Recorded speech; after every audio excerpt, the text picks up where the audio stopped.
How Finance Works, Harvard Business Review.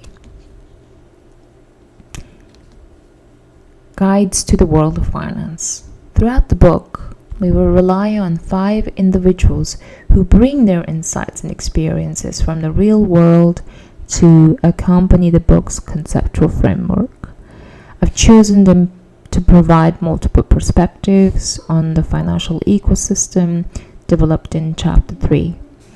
2 chief financial officers represent corporations, 2 investors represent both private and public perspectives, and an equity research analyst, like my father, stands in the middle of the financial ecosystem. The first CFO, Lawrence D. Brough, is the CFO of Heineken, a global beverage company with operations in more than 100 countries.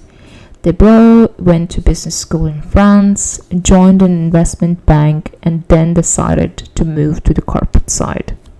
Having served as the CFO of a number of companies, she's a great guide to thinking about how corporations around the world invest and how they interact with capital markets. The second CFO is Paul Clancy, former CFO of Biogen, a global biotechnology company.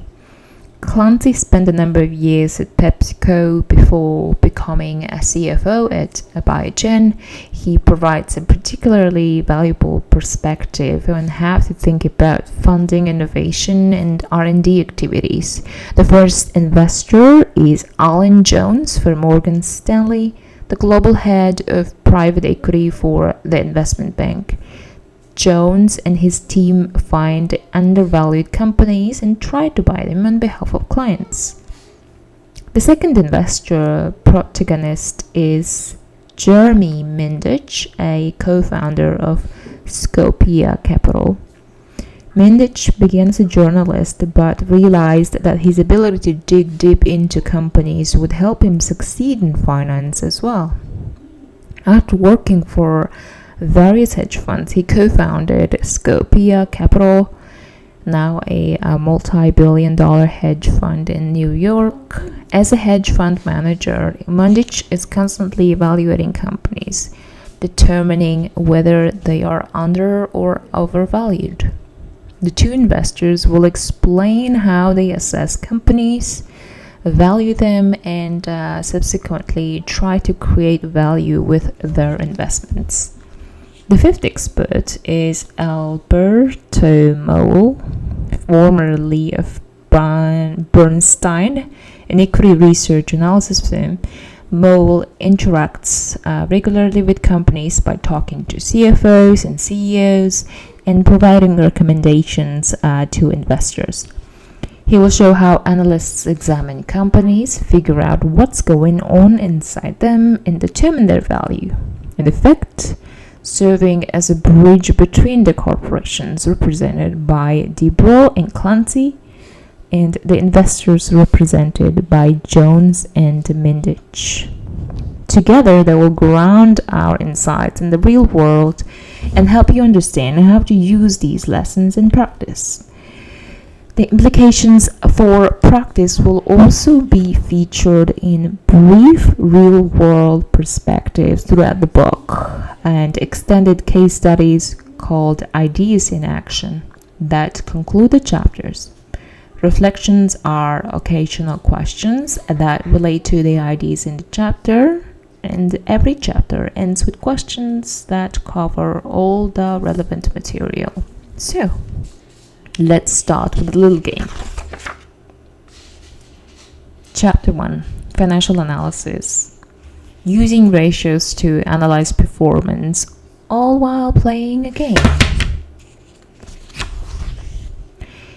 To help you develop financial intuitions, we are going to play a little game. This game will introduce the world of finance by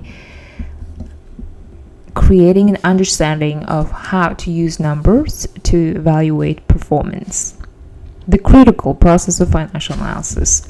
Financial analysis answers some of the most fundamental questions that financial professionals, from CFOs and managers 2 investors and bankers need to answer. Questions that go to the root of a company's performance, viability, and potential. Financial analysis is much more than accounting.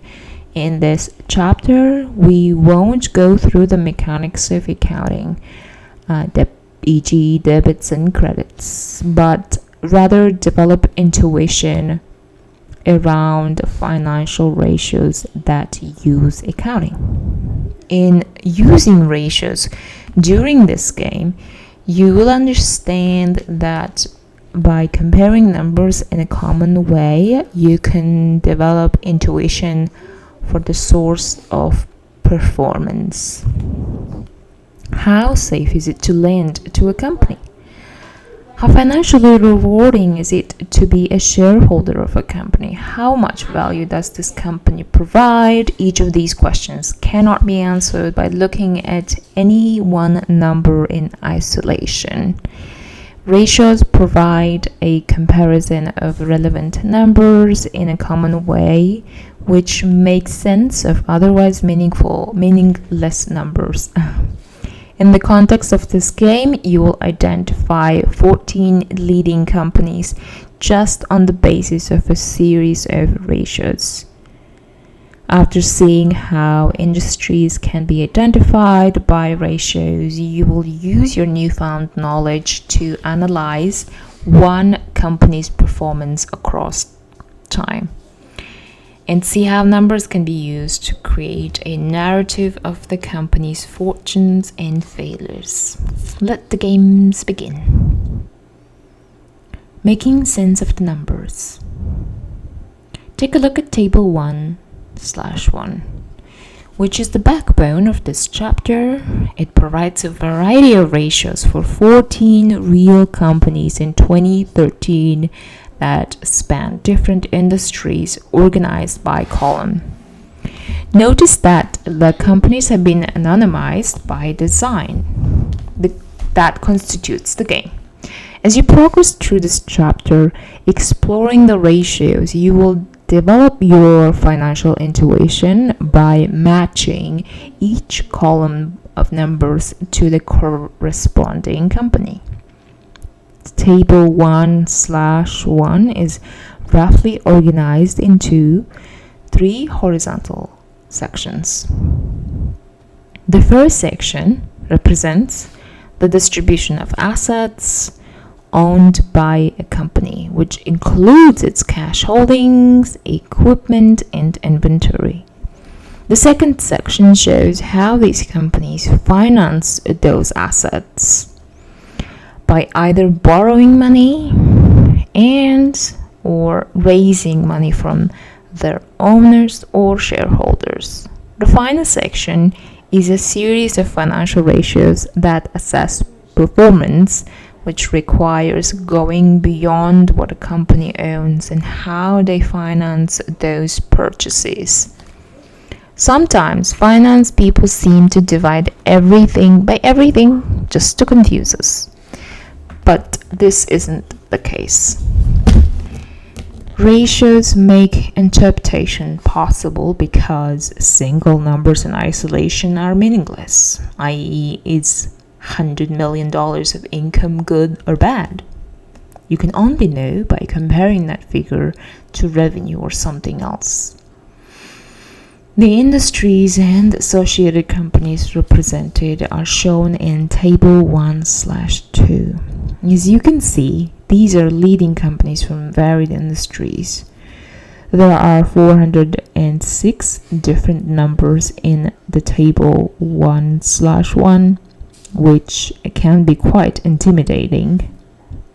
Many may not make a lot of sense right now. Don't panic.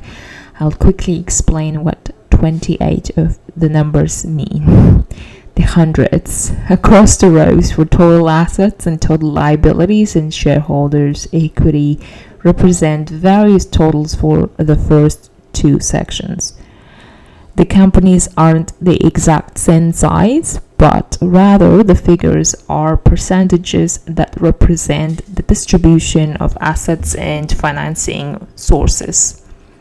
Accordingly, the numbers in those two sections add up to 100 when rounded.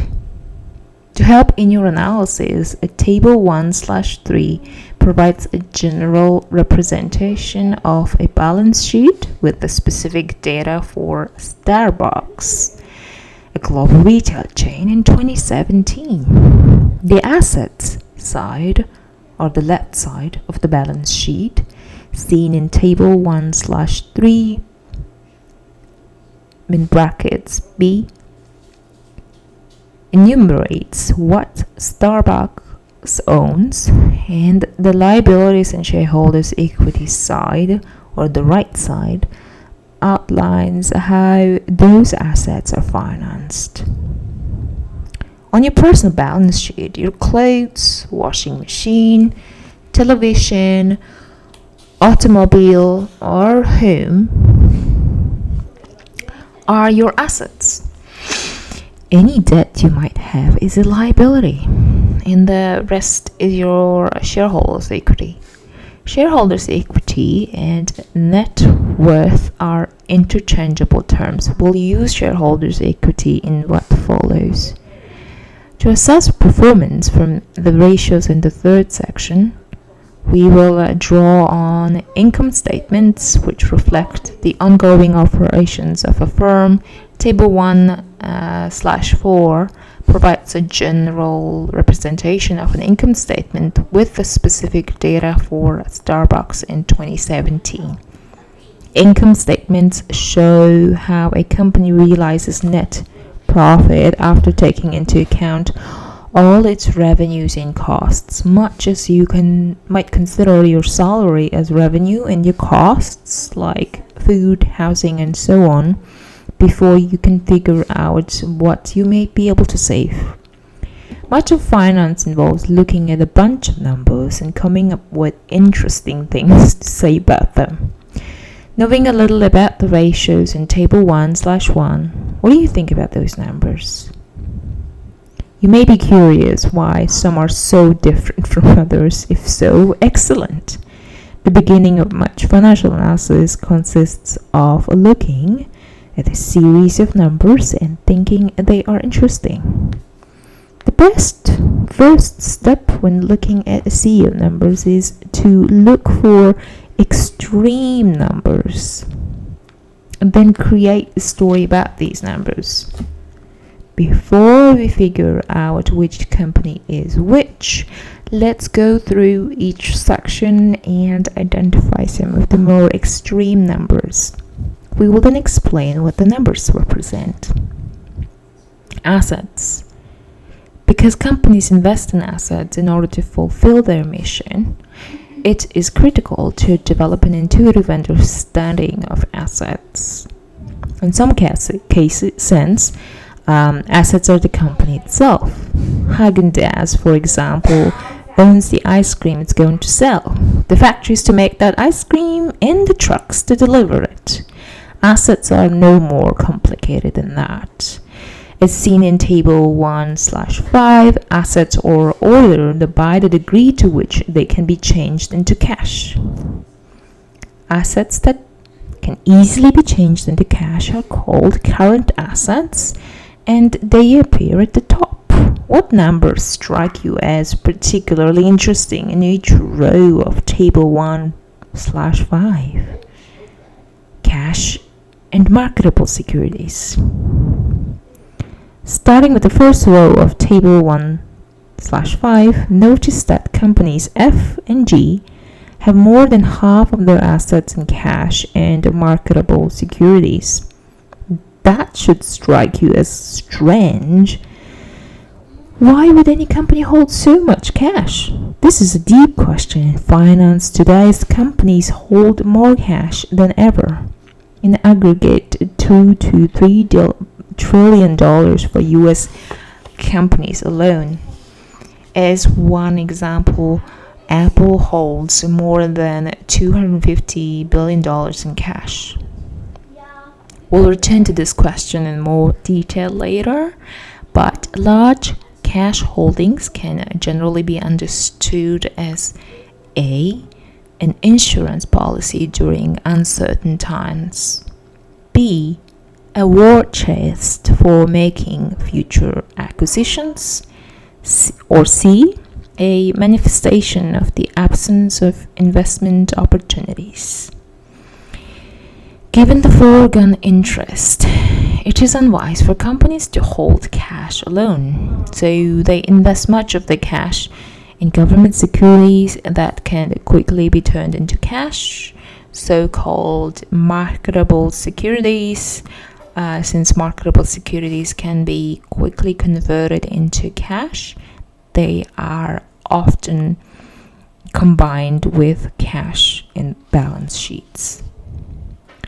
Second item on this table under assets is accounts receivable. Accounts receivable are amounts that a company expects to receive from its customers in the future. As trust grows in a relationship between a company and its customers, the company might be willing to allow customers to pay later. Many companies extend credit, allowing their customers, usually other businesses, to pay after 30, 60, or even 90 days.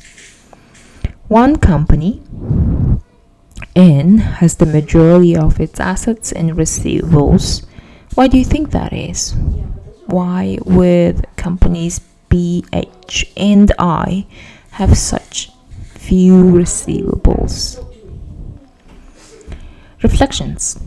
Consider three companies: Walmart, a multinational retail corporation; Staples, an office supplies chain; and Intel, a semiconductor chip manufacturer. Which one will have the highest amount of accounts receivable relative to its sales? Well, in 2016, Walmart had accounts receivable on its balance sheet of $5.6 billion, or 1.1% of its sales. Staples had $1.4 billion in accounts receivable, or 6.7% of its sales. And Intel had $4.8 billion, or 8.9% of its sales. Companies like Intel that sell to other companies will have a higher amount of their sales reflected as receivables. Walmart has limited receivables because it largely deals with consumers. Staples represents an interesting middle case, as it has both business to business and business to consumer business. Remember, the ratio for Walmart was 5.6 billion of accounts receivables, which was 1.1% of sales. Staples had 1.4 billion accounts receivables. That was equivalent of 6.7% of its sales. And Intel had 4.8 billion accounts receivables. That was equivalent of 8.9% of its sales. Interesting.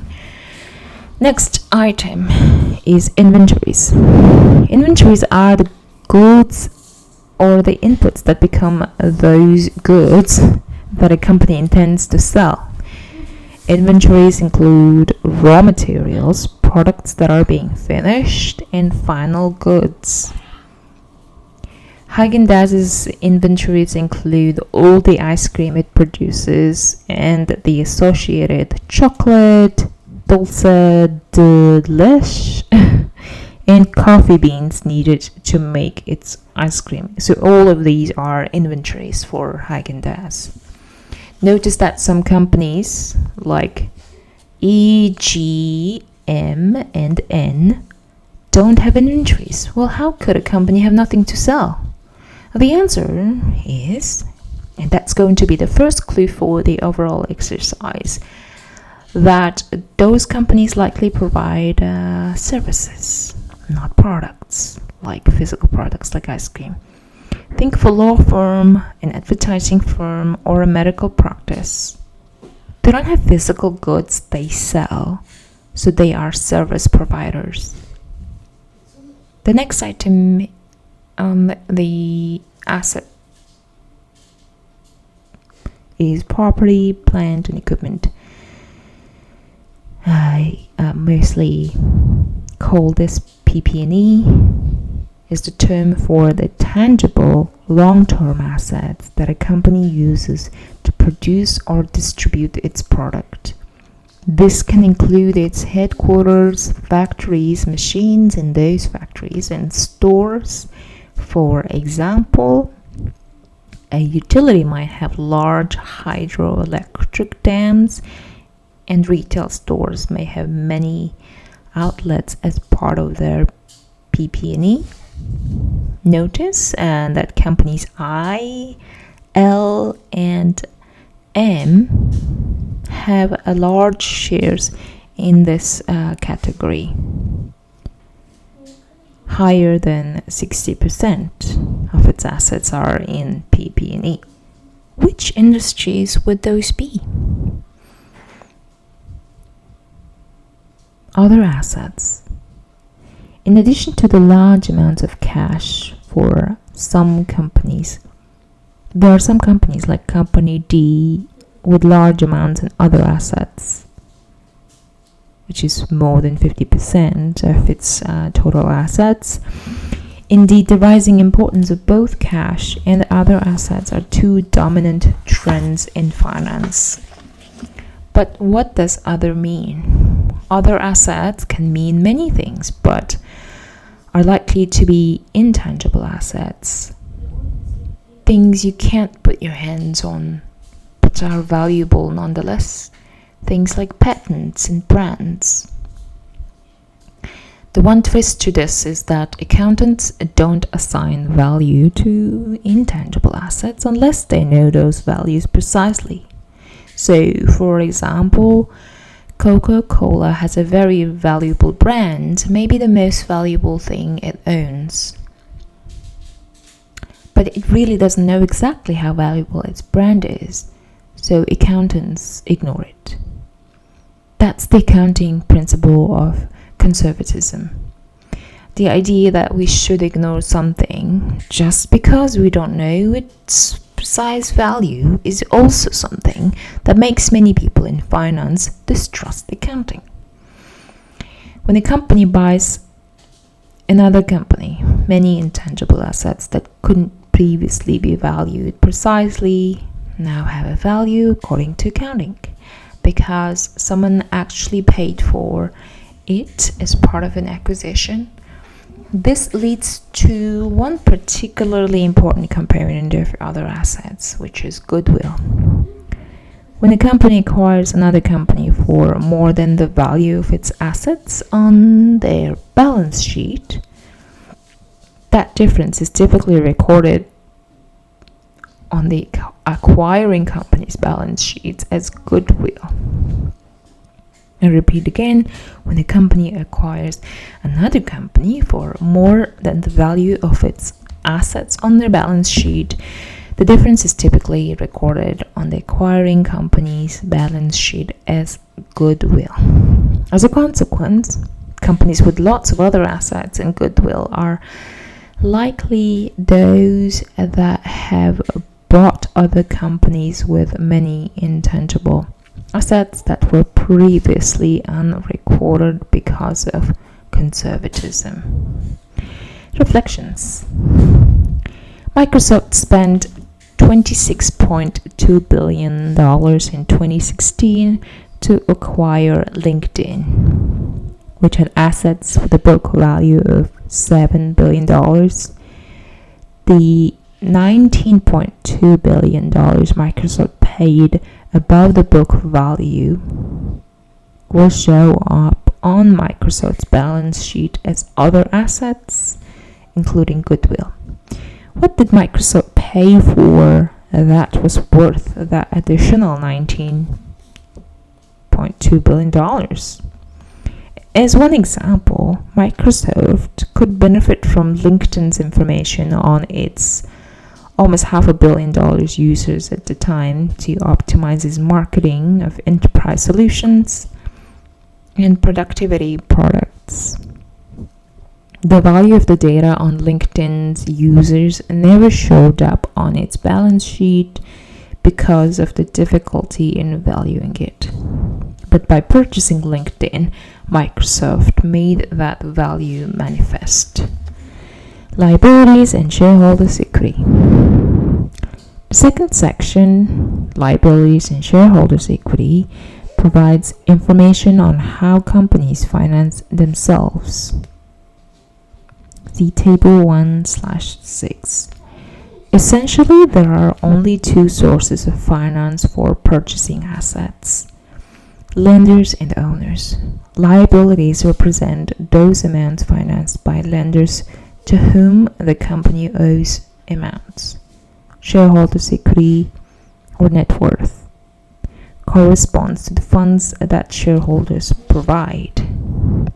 You might notice parallels in your own life.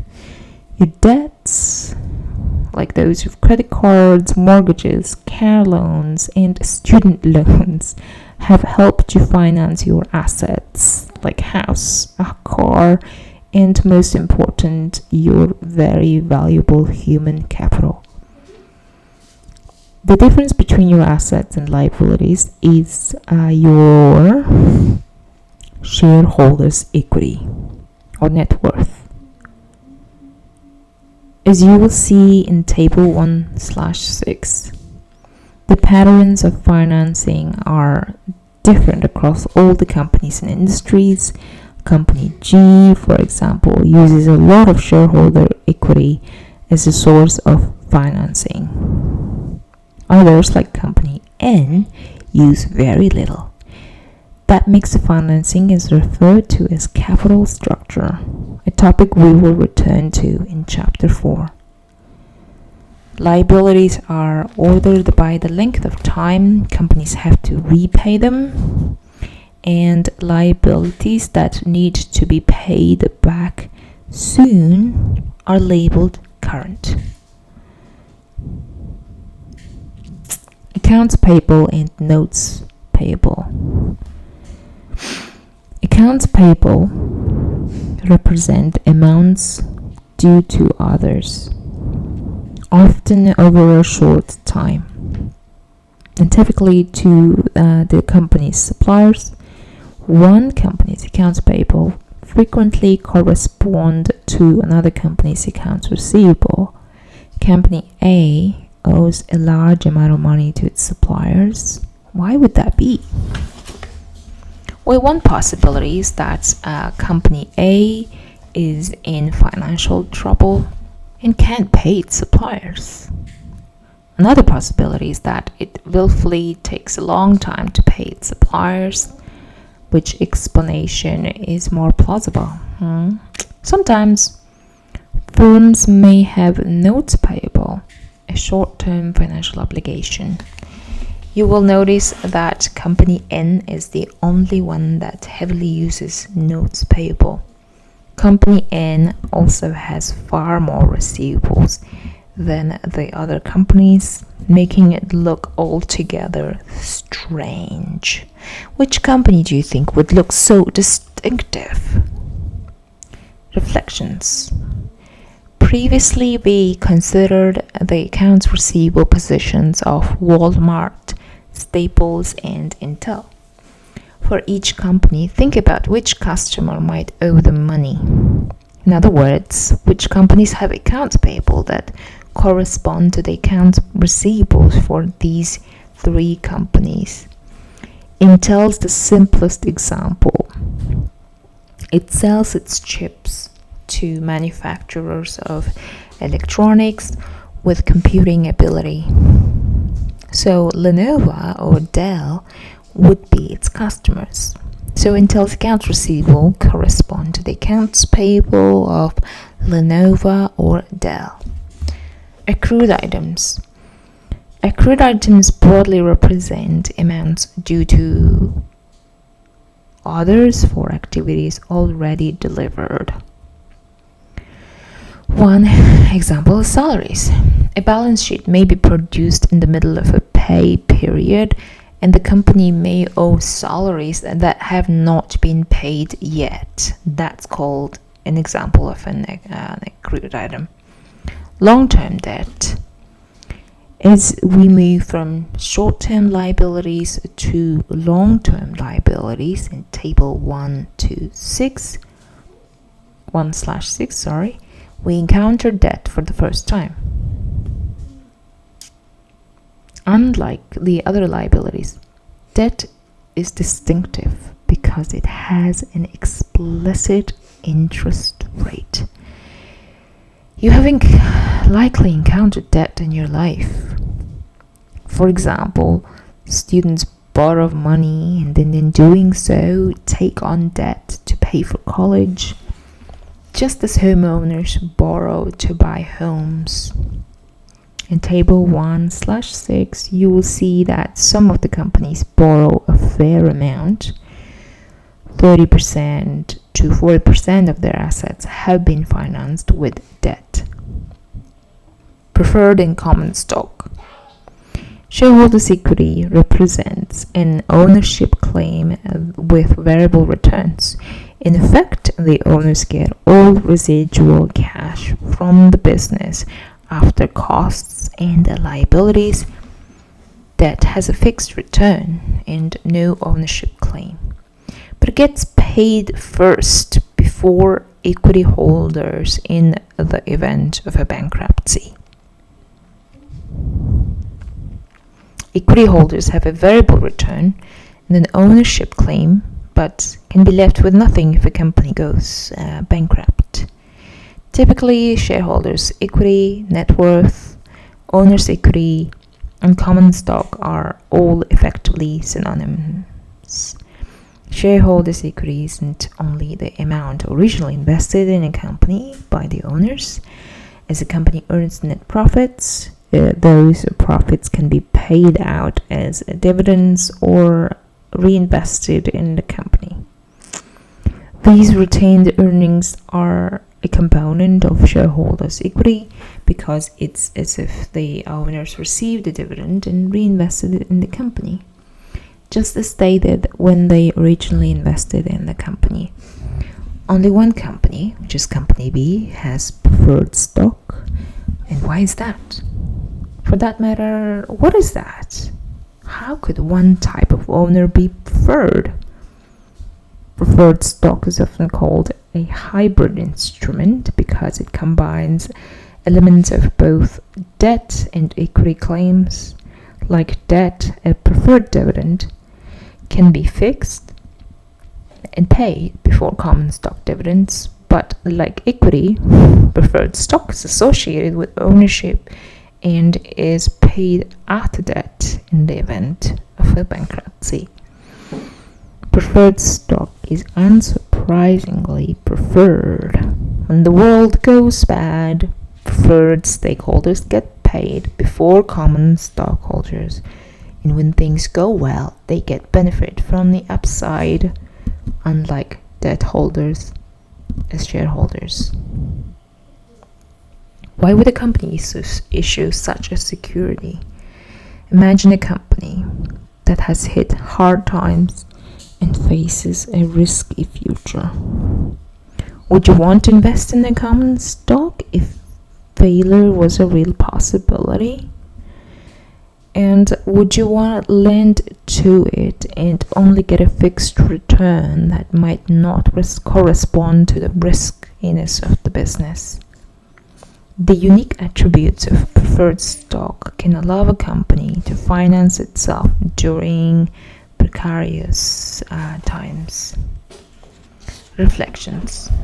Venture capital firms, which provide funding for entrepreneurial ventures, almost always receive preferred stock in exchange for their funding. Why do they prefer this form of financing? Well, preferred stock allows them to protect their investment In the event that the company does poorly, while still participating in the upside if the company does well. They do this by converting their preferred stock into regular common stock when things go well. Understanding ratios. Now that we have had a chance to think about how companies are represented by their balance sheets, let's get to something even more meaningful in terms of analyzing a company. All right? Financial ratios. Ratios are the language of business. And finance people love to create them, talk about them, flip them upside down, break them apart, and so on. Ratios make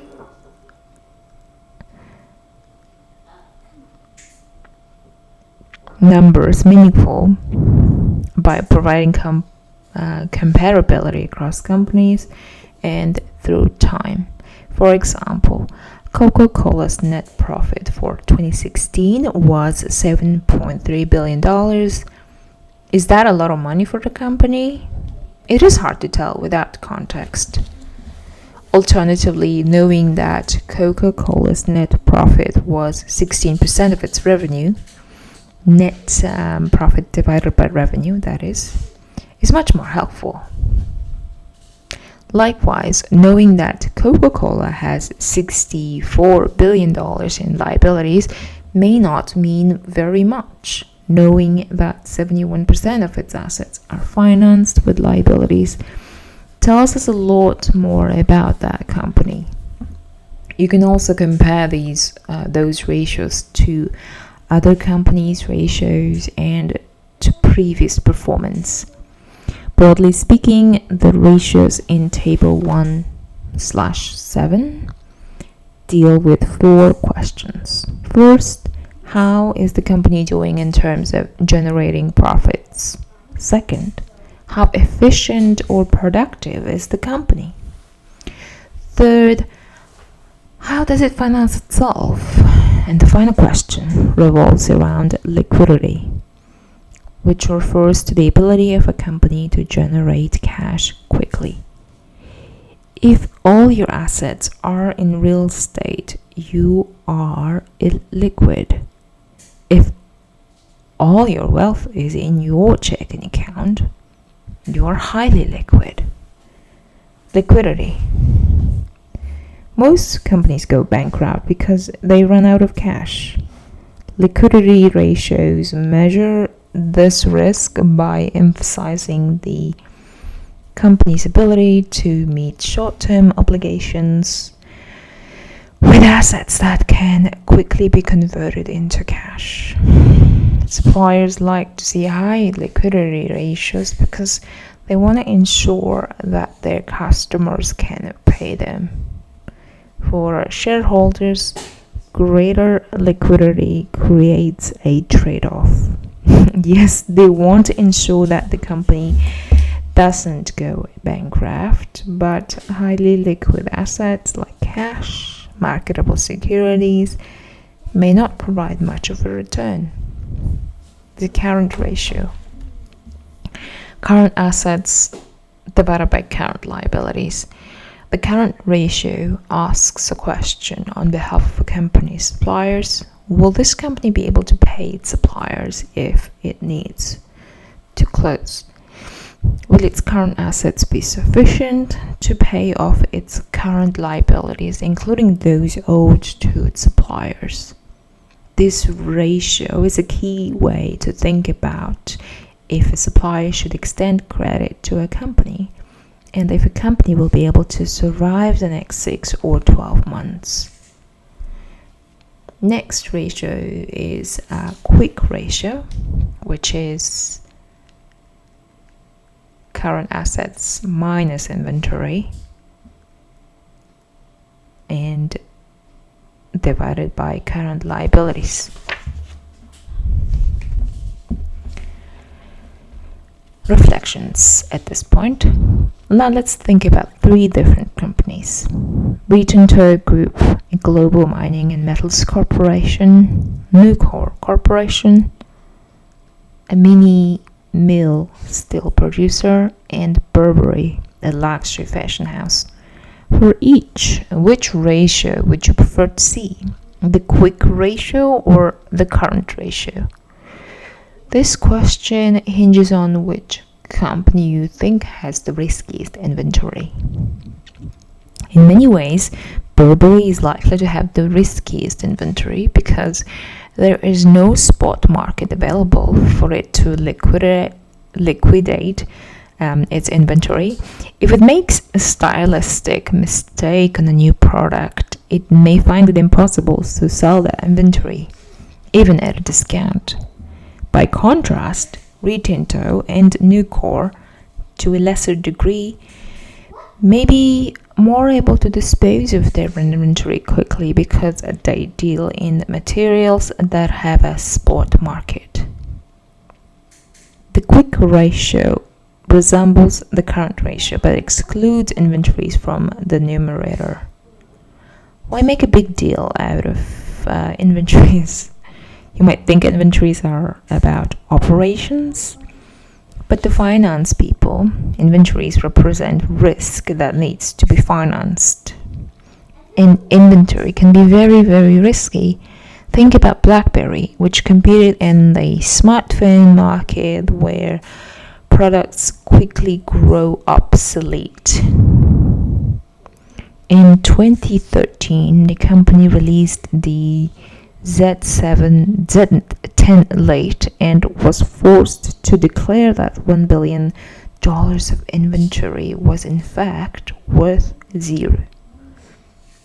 For companies with high risk inventory, the quick ratio provides a more skeptical view of their liquidity. Profitability can be assessed in a number of different ways because the appropriate measure depends on the specific question being asked, and profitability can also be assessed without traditional accounting-based profit measures. As always, it's important to compare profits to something. For example, you could look at net profit or the income after all costs and expenses and compare it to sales to represent the margin, or to shareholders' equity to represent the return to a shareholder. Both are key measures of profitability. One measure asks for every dollar of revenue, how much money does a firm get to keep after all relevant costs. The other, when you divide profits by shareholders' equity, asks for every dollar a shareholder puts into a company, how much do they get back every year? That's the notion of a return, specifically a return on equity. The formula for profit margin is net profit divided by revenue. As seen in table 1/1, there are several different measures of profits that consider different sets of costs. Gross profit only subtracts the expenses related to the production of goods from revenue, while operating profit also subtracts other operating costs such as selling and administrative costs. Finally, the net profit also subtracts interest and tax expenses from operating profit. Interestingly, companies A and B have negative profit margins, while companies D and F have profit margins of approximately 25%. Next up, ratio under profitability is return on equity, in other words, also known as ROE. The formula for that is net profit divided by shareholders' equity. This ratio, often called return on equity, measures the annual return that shareholders earn. In particular, for every dollar of equity that shareholders invest in a business, what is their annual flow of income? As two examples, a company C has an ROE of 22%, while company M has an ROE of only 6%. Next ratio, return on assets. The formula for that is net profit divided by total assets. This is often called return on assets, and this ratio asks the question of how much profit does a company generate for every dollar of assets. This corresponds to asking how effectively a company's assets are generating profits, right? The next one up is EBITDA margin. The formula for that is EBITDA divided by revenue. EBITDA, in other words, EBITDA, is one of the all-time great finance acronyms and is best said quickly, EBITDA. It's also an indication that we are moving away from the accounting idea of profits and toward the emphasis on cash in finance. What is EBITDA? Let's begin by breaking it into two parts, EBIT and DA. EBIT is just a fancy finance term for something you already know as operating profit. If you work up from the bottom of the profit statement, you can recharacterize operating profit as earnings before interest and taxes, or EBIT. Since some companies have different tax burdens and capital structures, EBIT provides a way to compare their performances more directly. For example, an American publisher and a German publisher might face different tax rates. Net profit, which factors in taxes, would provide a distorted view. EBIT, which excludes tax charges, would not. What about DA? Well, DA stands for depreciation and amortization. Depreciation refers to how physical assets such as vehicles and equipment lose value over time, and amortization refers to that same phenomenon but for intangible assets. The reason to emphasize DA is because they are expenses that are not associated with the outlay of cash. It's just an approximation of the loss of value of an asset. Suppose you build a factory. In accounting, you have to depreciate it and charge yourself an expense for that depreciation.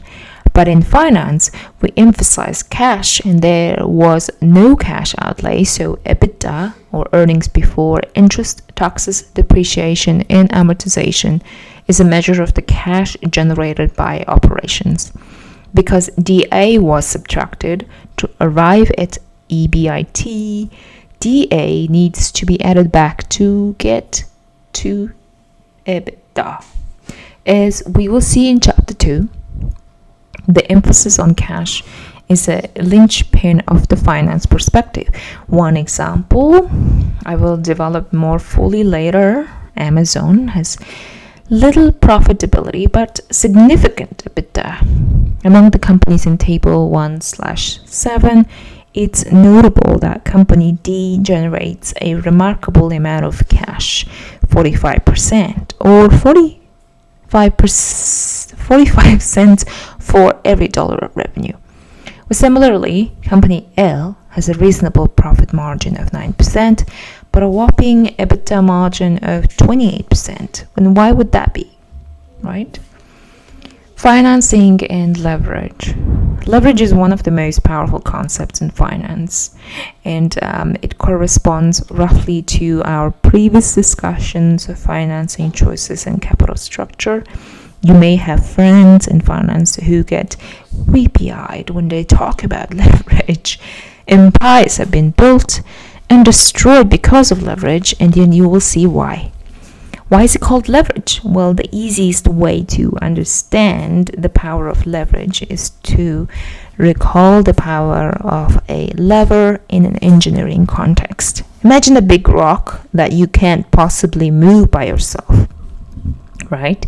A lever will allow you to move that rock seemingly magically by multiplying the force you apply to that task. And that's a precise analog for what happens with leverage in finance. Just as a lever lets you move a rock you couldn't otherwise move, leverage in finance allows owners to control assets they couldn't control otherwise. Let's consider your own personal balance sheet after you buy a home. What if no mortgages were available for you to buy a home? If you had $100, you could only buy a home that was worth $100. With a mortgage market, you can borrow money to buy a home that's worth, let's say, $500. Let's see what your balance sheet looks like under those two circumstances. Whether the table 1/8 shows the balance sheets for home purchases you just made. In case A, your assets would be $100 home, and your liabilities and net worth would be $100 net worth. But in case B, where you borrowed money to buy the $500 home, that would be your assets. But in the liabilities and net worth side, you would have $400 as mortgage and $100 as equity. In effect, leverage allows you to live in a house you have no right to live in. It almost as magical as the lever helping you move a rock. Here is the big question. Are you richer in case A or case B? Some think you're richer in case A because you don't owe anything. Some think you're richer in case B because you live in a larger home. Well, in fact, your wealth is no different. In both cases, you have $100 of shareholders' equity. Leverage not only allows you to control assets you have no right to control, but it also increases your returns. Imagine that the house increases in value by 10% in the two cases. In case A, the return to your shareholders' equity is 10%, but in case B, your return is 50% if the house value increases to $550, but the mortgage remains at $400. Unfortunately, it's not all milk and honey. If the house declines in value by 20%, the return to your shareholders' equity is 20% in case A, but in case B, your return is 100%. So managing leverage is critical because it enables you to do things you couldn't otherwise do, and because it magnifies your returns in both directions. Real-world perspectives. Alan Jones, global head of private equity for Morgan Stanley, commented on private equity's use of leverage.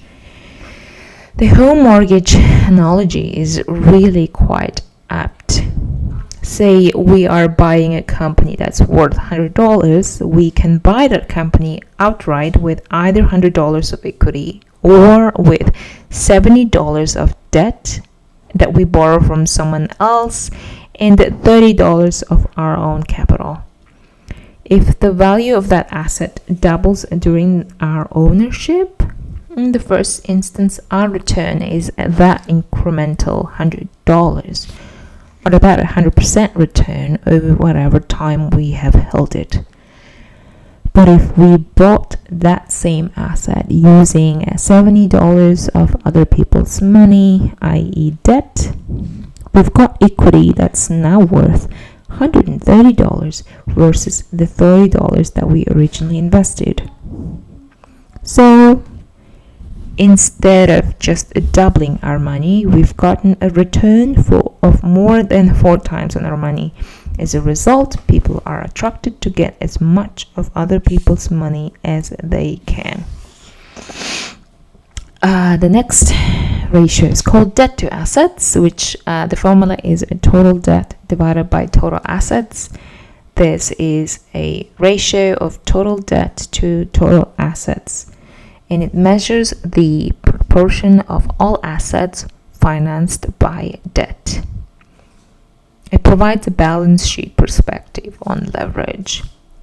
And the next one, a ratio, is called debt to capitalization, which the formula is a debt divided by debt plus shareholders' equity. The ratio of long-term debt to capitalization provides a somewhat more subtle measure of leverage by emphasizing the mix of debt and equity. The denominator in this ratio is capitalization, the combination of a company's debt and equity. As we saw, there are 2 primary types of financing for a company, and we think about them differently. Debt has a fixed interest cost associated with it, and while equity holds a variable rate of return, which means it fluctuates along with ownership rights.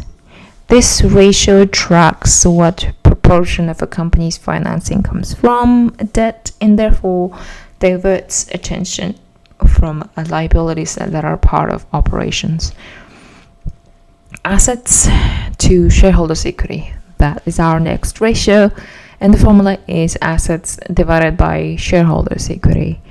Leverage provides the ability to control more assets than an owner would otherwise have the right to control. So this ratio tells us precisely how many more assets an owner can control relative to their own equity capital. As a consequence, it also measures how returns are magnified through the use of leverage. And next one is called interest coverage ratio. The formula is EBIT, in other words, EBIT, divided by interest expense.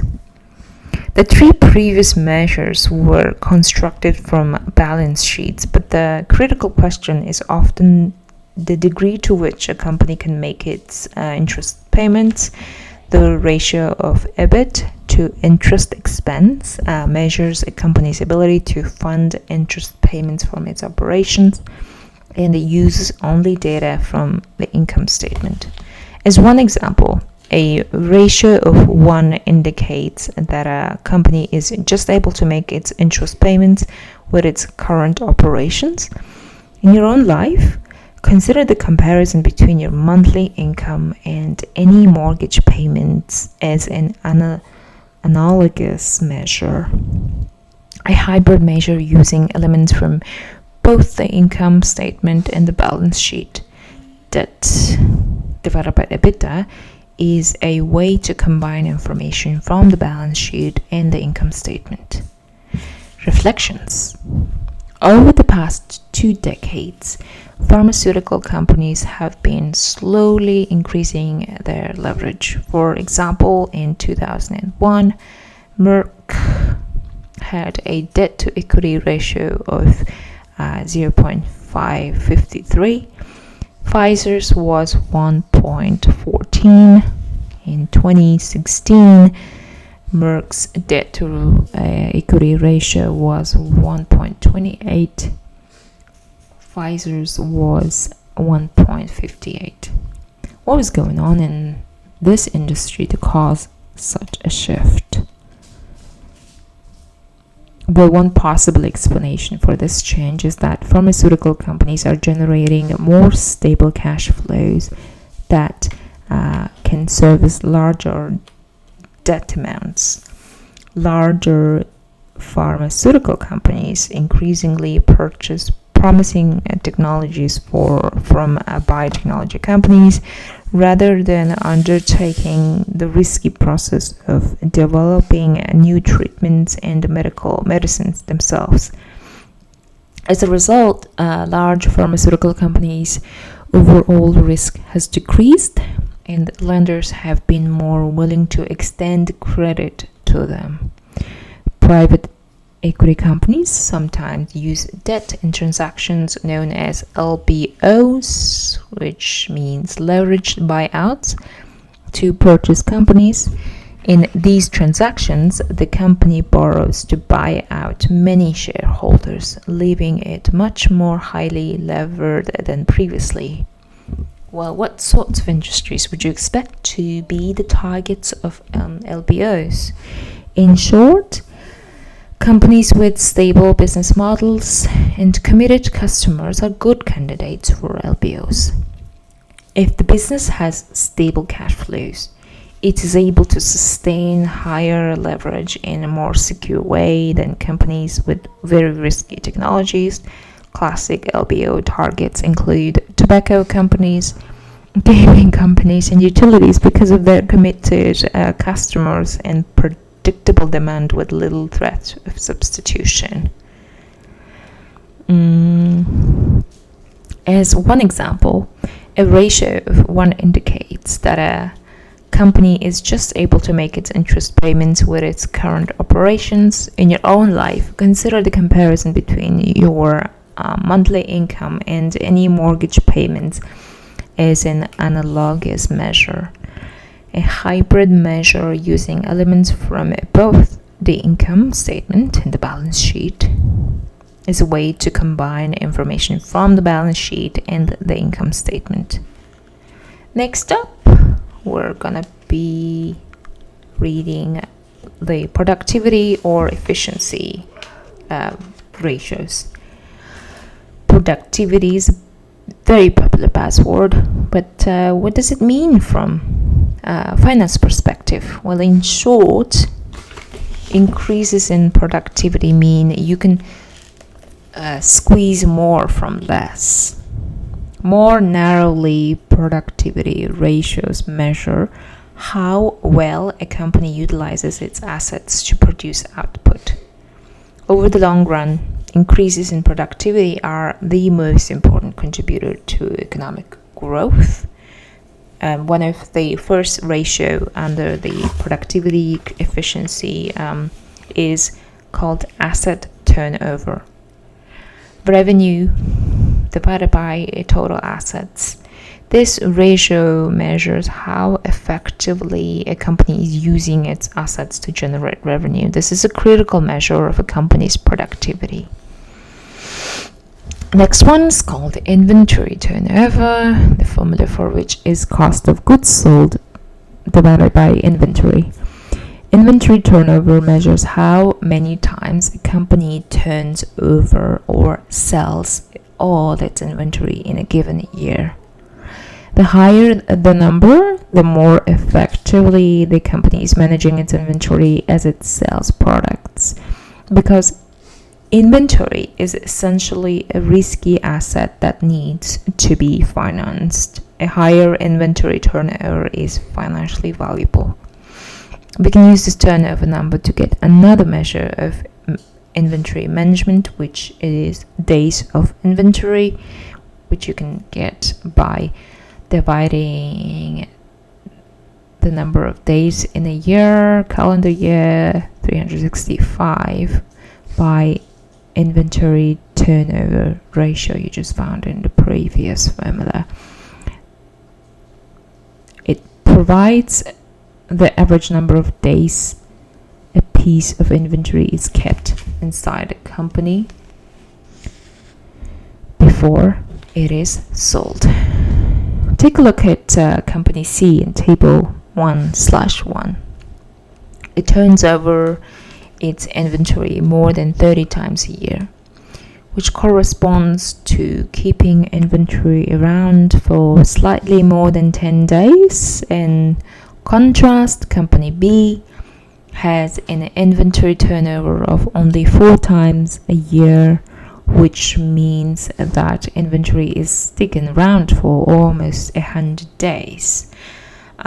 Whether that's good or bad, we will figure that out. Another point for reflections.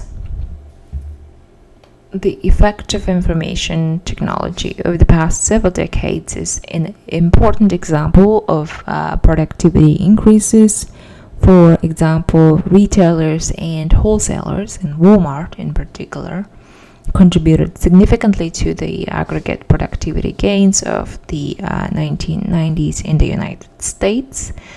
According to the McKinsey Global Institute, Walmart directly and indirectly caused the bulk of the productivity acceleration through ongoing managerial innovation that increased competitive intensity and drove the diffusion of best practice in retail. How were these gains manifest in the economy? These gains could be manifest in rising wages, returns to capital providers, and lower prices for consumers. While many commentators have bemoaned the absence of wage gains from rising productivity, these productivity gains have reduced consumer prices significantly, and lower income individuals have benefited from those reduced prices.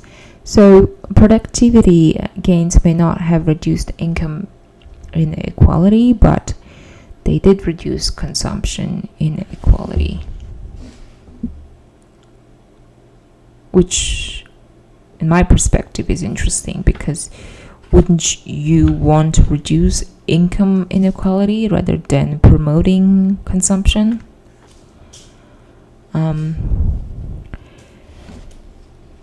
The next ratio is called receivables collection period, the formula for which is 365 days divided by another ratio, which is sales divided by receivables. After a company sells its inventory, it needs to get paid for it. The lower this figure, the faster a company is getting cash from its sales.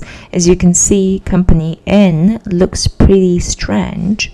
It collects cash from its customers after more than 20 years. Well, what could give rise to such a situation? Do you notice anything about the numbers for the other companies? The remaining companies can be roughly divided into one group that collects very quickly, fewer than 30 days, and another group that collects more slowly. That difference will be a significant clue for what types of companies they are. Let the games begin. Let the games begin. Now that you have a better understanding of all the numbers, try to puzzle your way through which numbers correspond to which company. This is my favorite part. You will learn by trying to arrive at the solution yourself, then simply reading ahead. To get started, see Table 1/9, where some of the more notable numbers from our previous discussion are highlighted. Rather than trying to identify all 14 companies at once, let's focus on two subsets: service companies and retailers, though we can clearly identify, and then we will look at the rest.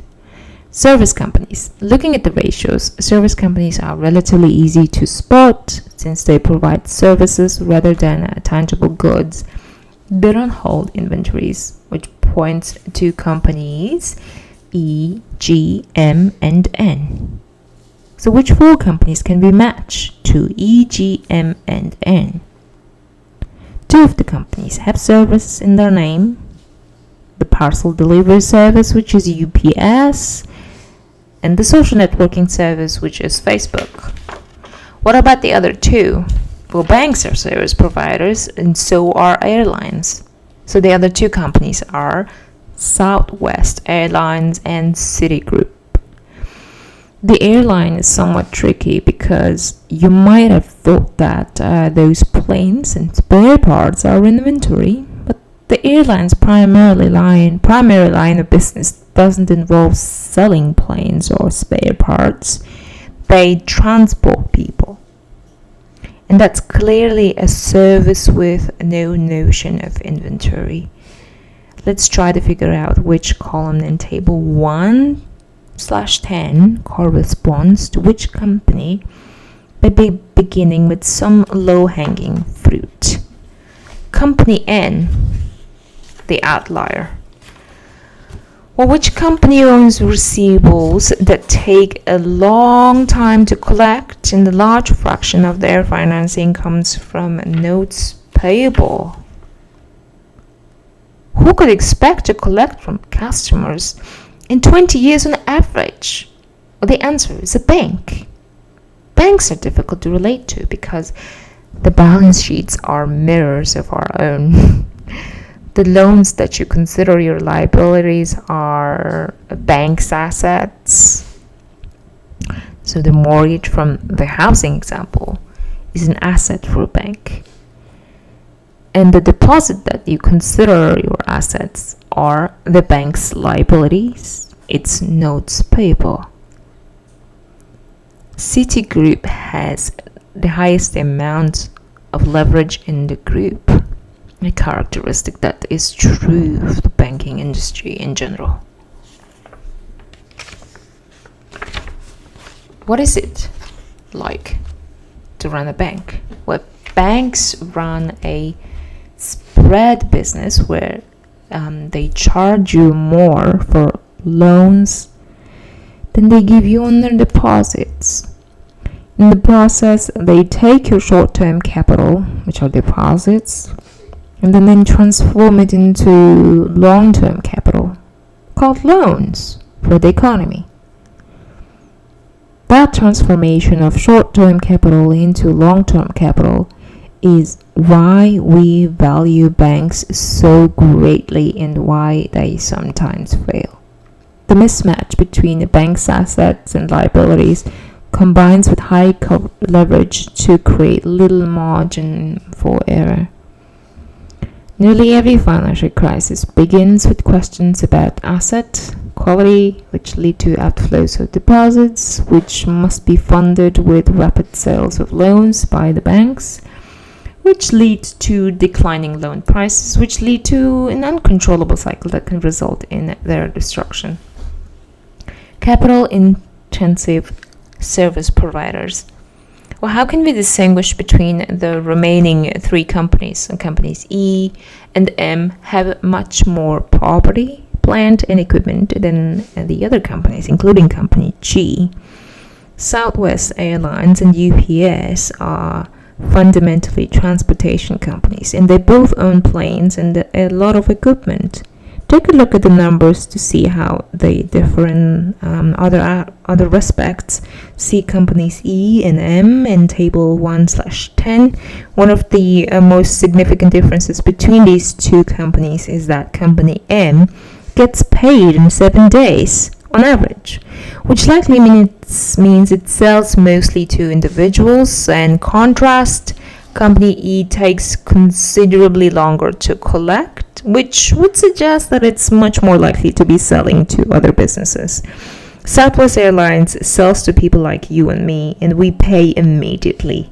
UPS, in contrast, does business with other companies as a logistics provider, so company E is likely to be UPS, and company M is Southwest Airlines. Can you find another data point that backs up this hypothesis? Company E has a lot of other liabilities. What are those long-dated liabilities that UPS owes? These liabilities are pensions and obligations to retirees. It takes some knowledge of these companies to know this, but UPS has one of the largest defined benefit pension plans in the world. Defined benefit pension plans are something that budget airlines avoid, but UPS, an older company that was once owned by employees, has maintained their traditional pensions. The cash-rich, equity-dependent service company. By the process of elimination, Facebook is company G. But does it conform to what you expect? Company G has a large amount of equity and lots of cash. Is that consistent with G being Facebook. Facebook is the youngest company on the list, and it had recently gone public in 2013 because values and balance sheets are recorded at the time of the issuance or acquisition. You remember the conservative principle? High equity numbers can coincide with younger companies. What did it do with all the money that it raised? At the time, it held the money it raised in cash. As Facebook has matured, its balance sheet has changed. Facebook has since completed a number of large acquisitions, including WhatsApp and Instagram. How would those acquisitions be manifest in their balance sheets? Facebook's cash levels have come down, and those other assets we discussed have risen. Because Facebook bought other companies for much more than their book value, because Facebook valued all those intangible assets that accounting ignores, Facebook's goodwill accounts would have increased. It paid $19 billion for WhatsApp in 2014. And the book value of WhatsApp was only $51 million. That excess of the purchase price over the book value showed up as goodwill for Facebook. Retailers. When reviewing the receivables collection period, we saw that the companies were divided between those that collect quickly and then those that take considerably longer. What kinds of companies would collect from customers so quickly? Since retailers sell goods directly to consumers, their receivables collection period is going to be short because customers pay immediately via cash or credit. In contrast, businesses that do business with other businesses give credit of a minimum of 30 days. So the retailers are A, B, H, I, and K. Which companies on the list are retailers that sell directly to consumers? Amazon, Barnes & Noble, Kroger, Walgreens, and Yum are all retailers. We can exclude Nordstrom here because the chain has its own brand charge card, so its customers, unlike those of the other companies, can take a long time to pay for their purchases. Through its charge card, Nordstrom behaves more like a bank than a retailer. How can we sort through these 5 retailers? If you have ever worked at a retail store, you know that it's all about moving inventory. These 5 companies differ dramatically in the way they turn over their inventory. Some turn over inventory really, really quickly. Company H or others take a long time. For example, Company B, see Table 1/11. Companies with distinctive inventory turnover. So which company in this group would move inventory really, really quickly? Company H turns their inventory 30 times a year, so they have only 7 days of inventory at any one time. You should hope that this is Yum explanation, and in fact it is. The grocery chain also has perishable goods, but given its selection of dry food and canned goods, its turnover will be considerably slower than that of a restaurant chain. At the other extreme, Company B turns over inventory really slowly, almost 90 days. Which company has inventory that ages relatively well and takes a long time to move? If you've ever been in a bookstore, that should sound familiar, but is there anything else about Company B that feels like a bookstore? Company B is also notable because it's losing money. Bookstores worldwide are disappearing. Book selling is a very tough business given the rise of Amazon, and this shows up as a negative profit margin. And Company B is also the only one that had to issue preferred stock, further indicating its troubled financial position. The final three retailers. The remaining three companies, A, I, and K, differ sharply when it comes to property, plant, and equipment, with Company A having the least of that item. We know that two of these companies are brick-and-mortar operations, which are Walgreens and Kroger, so Amazon, an online marketplace, would have a lower property, plant, and equipment, and might be A. But given Amazon's position in today's economy, let's find the confirming evidence.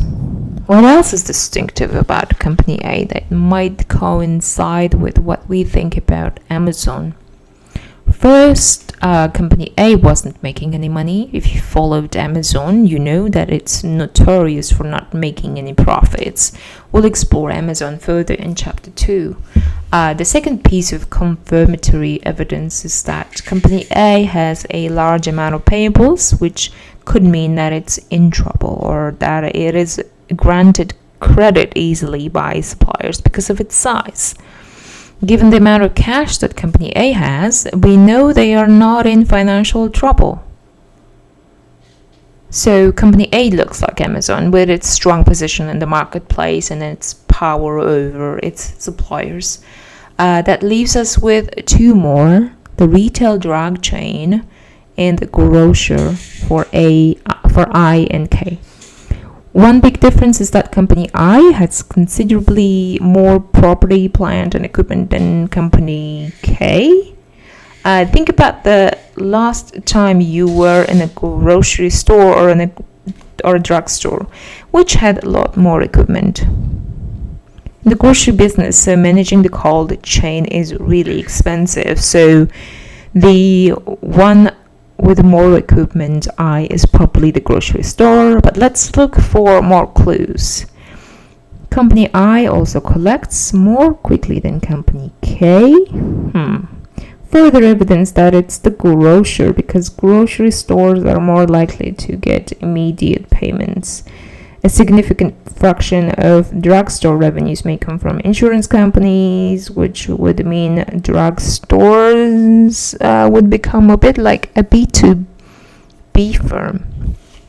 And Company I is turning inventory faster as well, as we would expect for a grocer. So we can conclude that Company K is the drugstore and called Walgreens, and Company I is the grocer called Kroger. The last group is called the strugglers. After the retailers and service companies, we are left with a motley crew. It's Microsoft, Nordstrom, Duke Energy, Pfizer, and Dell that are presented in Table 1/12. Three of the companies, C, D, and F, have barely any PP&E, while the remaining two companies have a very significant PP&E. One is likely Duke Energy, which has power plants, and the other is likely Nordstrom, a brick-and-mortar retailer. But which is which? To double-check, look at the three remaining companies and gauge their property, plant, and equipment. Dell, Pfizer, and Microsoft don't really do any heavy manufacturing, so their low levels of PP&E make sense. Which of the two companies with significant property, plant, and equipment is Duke Energy, which is Nordstrom. The key differentiating factor here is inventory. Nordstrom would have a large amount of inventory, while Duke Energy has very little. Electricity can't be stored. So Company L turns out to be Duke Energy. And Company J is retailer Nordstrom.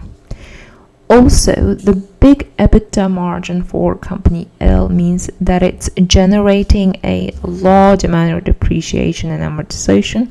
That's what utilities do. And often in the utility industry, people talk about EBITDA as opposed to profitability because they know how distorting all that depreciation and amortization can be.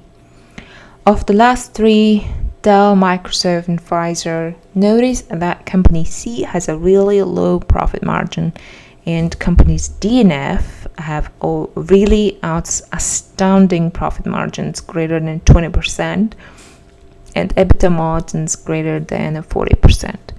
Which of the remaining three companies is in the commodifying industry? Over the past 10 to 15 years, the laptop industry has become very commodified, which shows up as depressed profitability. That kind of commodification hasn't happened in software or in pharmaceuticals.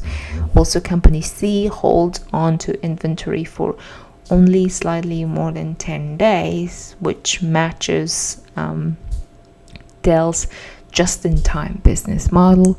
Dell begins manufacturing only after it takes orders. As a consequence, it keeps inventory as low as possible. Identifying the last two companies.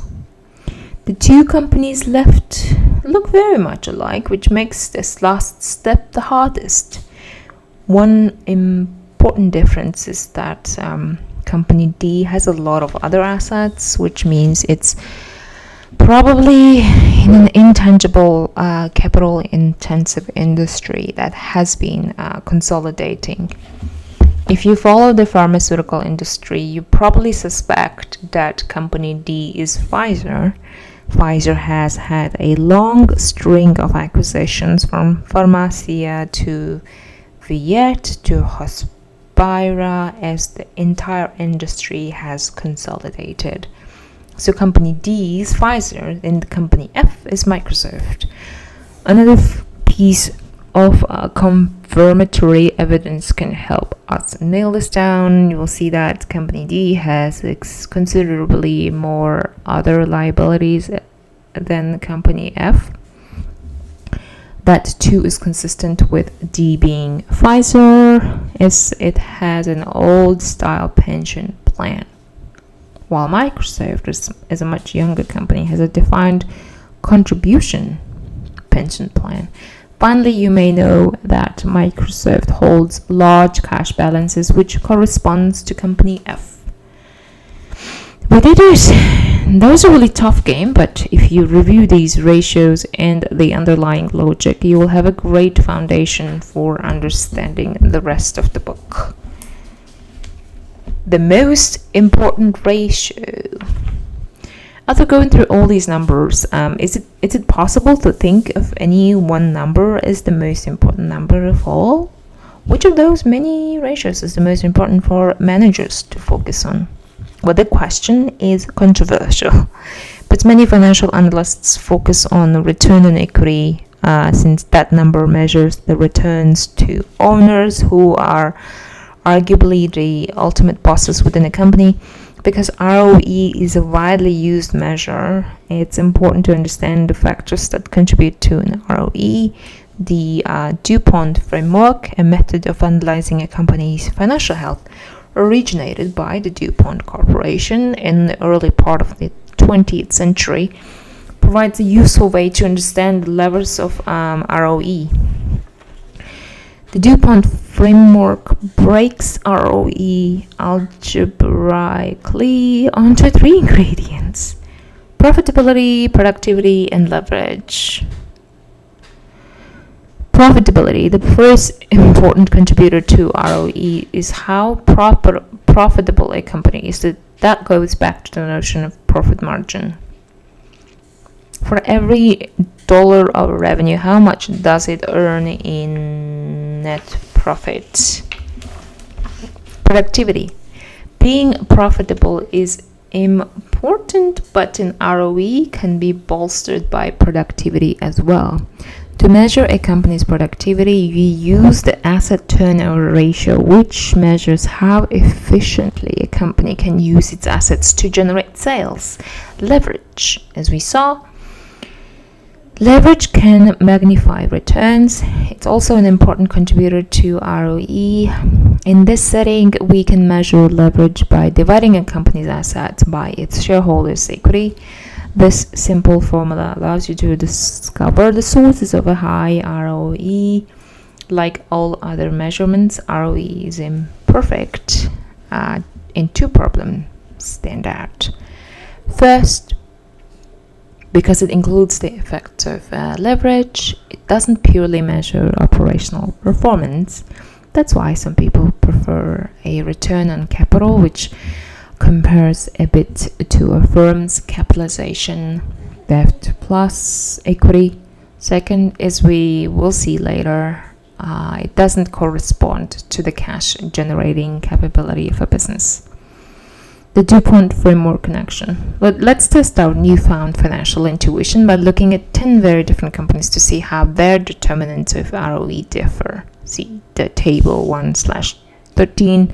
As we look at the 10 companies, we'll try to answer two questions. First, which of the four pieces of the DuPont framework is going to be the most similar across these 10 very different companies? ROE, profitability, productivity, or leverage? Second, for each portion of the formula, which companies will have the highest and lowest values? For the first question, try to think about why these numbers might be different and what might drive them together. For the second question, try to think through what each piece of the DuPont framework represents conceptually. The answer to the first question is ROE. The range of ROEs in table 1/14 is much narrower than the range of values in the remaining three columns. Just compare the highest to the lowest. So why is ROE the most similar across all the companies? Well, these companies don't compete in product markets. They all compete in capital markets. Consequently, the rewards to shareholders can't deviate too far from each other because capital will be driven away from low performers and toward better performance. That's why ROEs look most similar.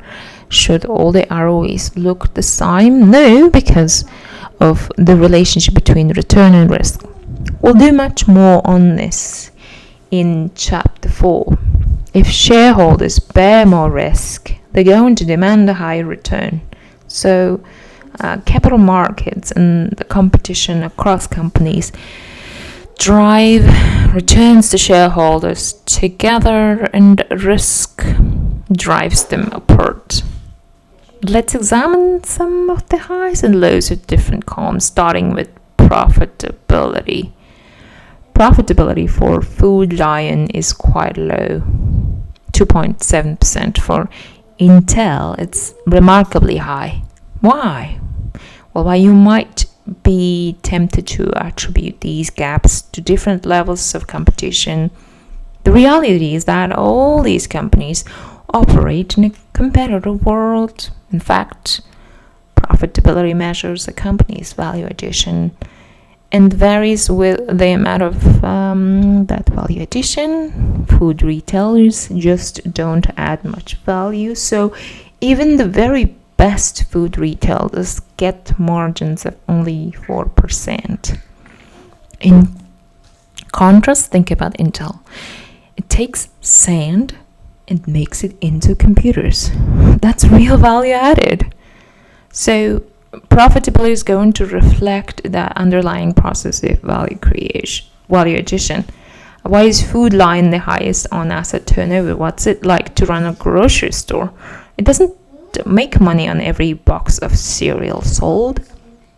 The whole game is turning over these inventories as quickly as possible. That's why asset turnover is the most important factor in achieving ROE for food retailers. Finally, as discussed, leverage is a critical tool in finance, which companies have high or low leverage. The bank is highest. but it's also exceptional in its business. So let's consider the remaining companies. Of the remaining companies, which has the highest leverage and the lowest leverage? Well, Carolina Power and Light has the highest leverage, and Intel has the lowest. Why? Well, varying levels of leverage reflect the amount of business risk, because it's unwise to pile financial risk on top of business risk. Carolina Power and Light has stable demand, and its pricing is likely regulated, so its cash flows are steady. Accordingly, it can sustain higher amounts of leverage. And contrast, a business that's very high risk, like Intel, shouldn't carry large amounts of leverage. Think about what Intel does. It creates a new chip every 2 years that does twice as much in half as much space as half the cost, and it builds new plants around the world that cost billions of dollars to build the next generation of chips. If it gets one new version wrong, it can go out of business. With high business risk, there should be low financial risk. That's the pattern we see in leverage more generally. So far, we have looked at how ratios differ across the industries, but the best way to use financial analysis is to look at one company over time relative to its industry. We will zoom in on one company from the DuPont analysis, Timberland, and try to tell a story with the numbers. Profound changes at Timberland. Timberland, a manufacturer and retailer of rugged outdoor wear, went through some profound financial and structural changes during the 1990s. Let's look at it in 1994 relative to its industry. See table 1/15. The elements of the DuPont framework, ROE, profitability, productivity, and leverage measures are in italics in the table. So look at these numbers and come up with as many conclusions as you can. Try to tell a story by comparing Timberland to its industry. First, how is Timberland doing? If I were the CEO, I would emphasize that ROE 11.9% is pretty much the industry average of 12.3%. So I would conclude that the company is doing great. Would you agree? When we do a DuPont analysis, however, a different story emerges. Where is all that ROE coming from? From profitability? No. Timberland is underperforming on profitability. From productivity? No, it's underperforming there as well. Timberland ROE is coming largely from leverage. Since its ROE comes from leverage, that means it's overcoming a poor operational performance by making its owners bear more risk. This is one of the major problems with ROE. As valuable as it is, leverage has a way of infecting the final calculation. That's why some people turn to slightly different measures, like return on assets and return on capital. These measures take out the confounding influences of leverage and show that managers at Timberland deploy capital less efficiently than their peers. Return on capital, also known as return on invested capital or return on capital employed, is a particularly important measure as it considers both capital providers and their combined return. What's their combined return? Well, the return to capital providers is all operating income, or EBIT. After tax is also known as EBIT, and the formula is EBIT divided by debt plus equity. Other numbers also alert us to Timberland's underperformance. Look at its interest coverage, or times interest earned number, which measures how many times it can cover its interest payments with its operating earnings. It is less than 3, while for the rest of the industry it's close to 10. What does that mean? Well, the company is walking a financial tightrope that its competitors have chosen to avoid. Let's look at Timberland's operations. Its inventory turnover is considerably lower than the rest of the industry. Second, its receivable collection period is really out of whack with the rest of the industry. It's 73.5 versus 39.1. There could be a few causes of this long collection period. The first is bad management. That's not being aggressive about collecting the cash owed to the company. Alternatively, it could be imprudently generous with credit to stimulate sales. More dangerously, Timberland could have customers with outstanding debts that have been outstanding for more than 200 days with little likelihood of ever paying them. So it might be a sign of hidden bad debt. Its payables period, how long it takes to pay suppliers, it's similar to the rest of the industry. The numbers a year later. Let's look at Timberland's numbers in 1995. See table 1/16. For the DuPont analysis, the ROE is negative, which is driven by negative profitability. Productivity is up a little and leverage is down a little. Digging deeper, what did those leverage numbers tell us? The times interest earned number went from over 3 to under 1. That means that Timberland didn't have operating profit to pay its interest. This was a near death situation for Timberland. What should Timberland do in this dire situation? Well, Timberland needed to raise more cash, and from the numbers we can tell that's exactly what it did. First, inventory turnover increased markedly while gross margins dipped significantly. That pattern indicates a fire sale of sorts. It liquidated goods as fast as it could to raise cash to make its interest payments. Similarly, look at its receivables collection period. It dropped by 20 days.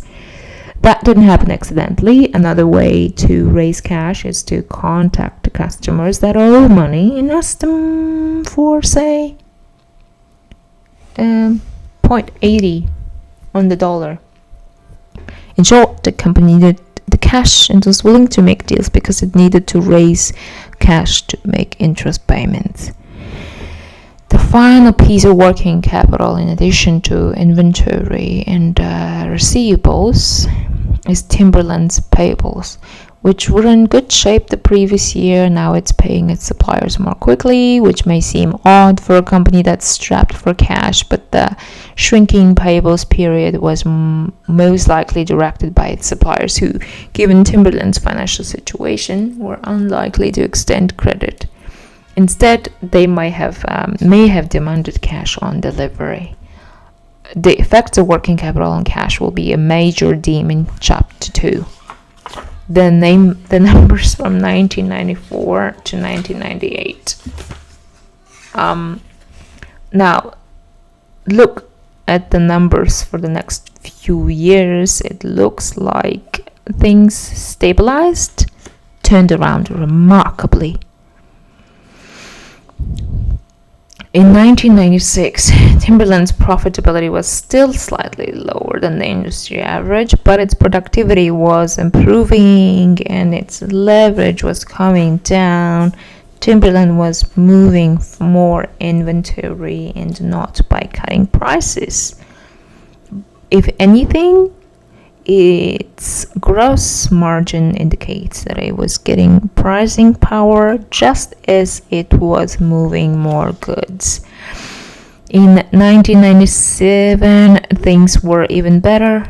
The headline number is quite remarkable as its ROE was almost twice the average for the industry, and it was getting it from all the right places. It was turning over inventory almost twice as much as it was in 1994, and it was raising prices is reflected by its gross margin.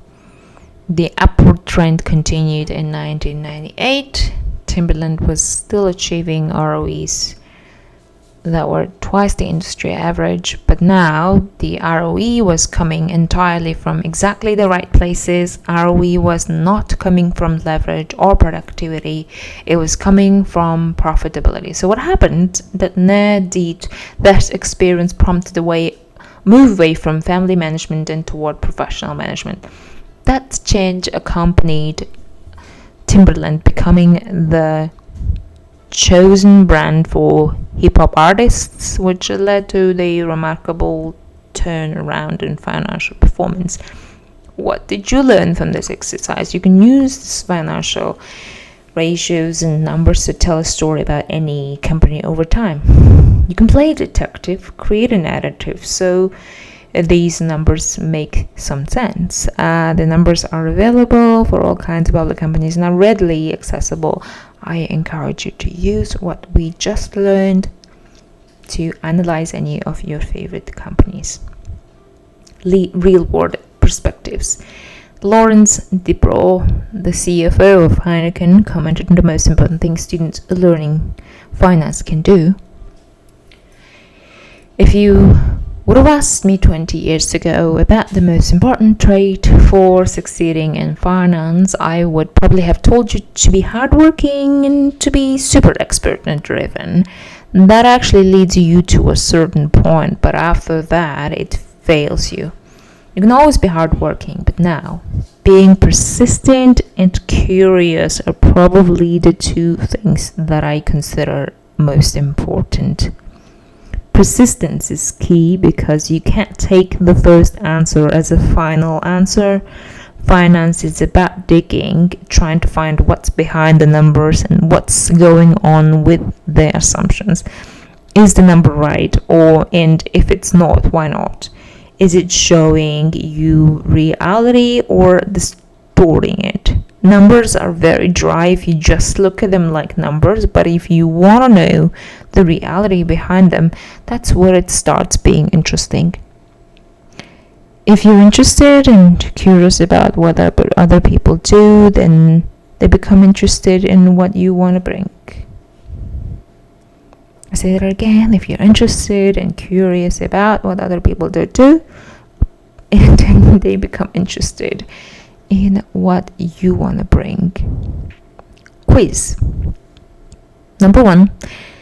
Increased leverage allows companies to control more assets and increase their ROE.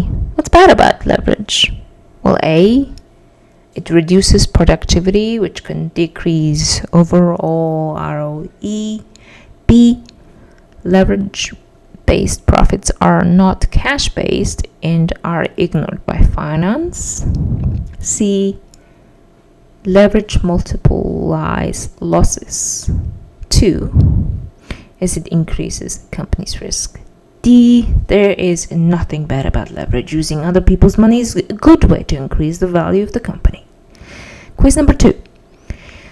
What types of companies are more likely to have high leverage? A, companies with high growth opportunities in new industries.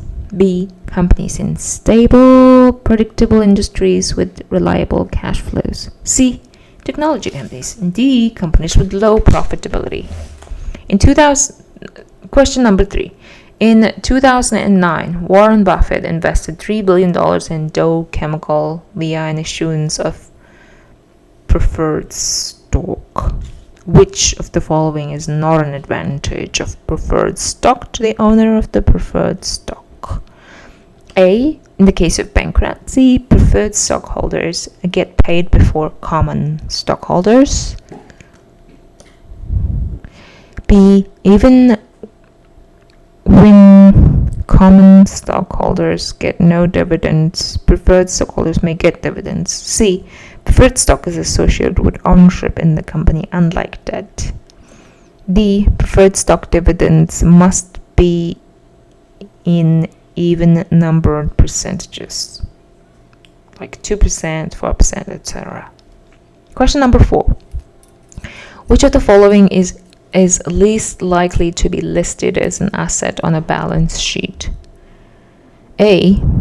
Gilead Sciences Inc.'s patent for the highly profitable hepatitis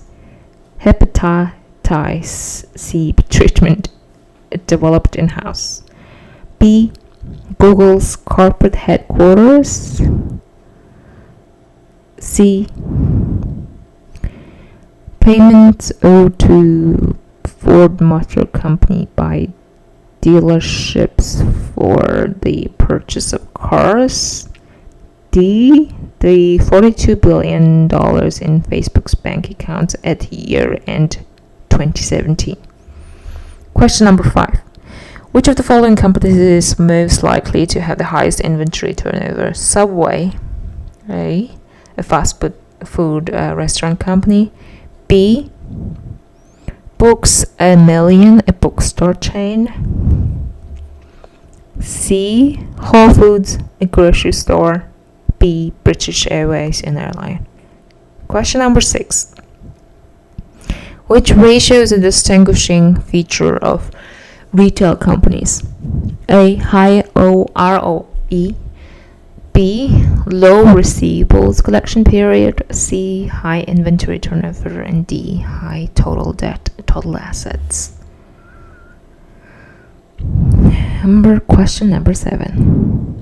BHP Billiton is one of the world's largest mining companies, and accounts receivable make up 21% of its total assets in 2016.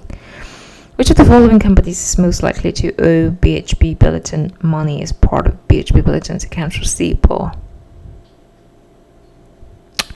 A. Bank of America, a global bank. B. Mining recruitment agency, a recruiter for employees specialized in mining. C. Cisco, a food distributor.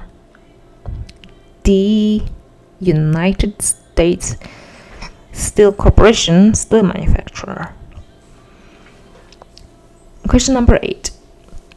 Which of the following constituencies care most about a company's current ratio? A. Its stockholders. B. Its suppliers. C. Its competitors. And D. Its customers. Question number 9. True or false? A high ROE is always a good thing. A. True. B. False. Question number 10. Home Depot, a home improvement supply store, issued $2 billion in debt in late 2016. What is the main difference between debt and other liabilities like accounts payable? A. Debt carries an explicit interest rate. And B. Debt represents ownership in the company. C. Debt is a residual claim. D. Debt is only owed to suppliers. Chapter summary. As I hope you have seen, financial analysis is about much more than just the numbers, which are simply tools to help us understand what drives performance across time, across companies, and across industries. Each number is helpful, but no one number tells the whole story. Indeed, each has limitations. Only by piecing together a story from these numbers can we truly understand a company. The process of financial analysis will become easier and more rewarding as you invest more time in it. Ideally, you should walk someone else through the unidentified industries exercise to test whether you understand the material. You should walk someone else through the identified and whether you understand the material.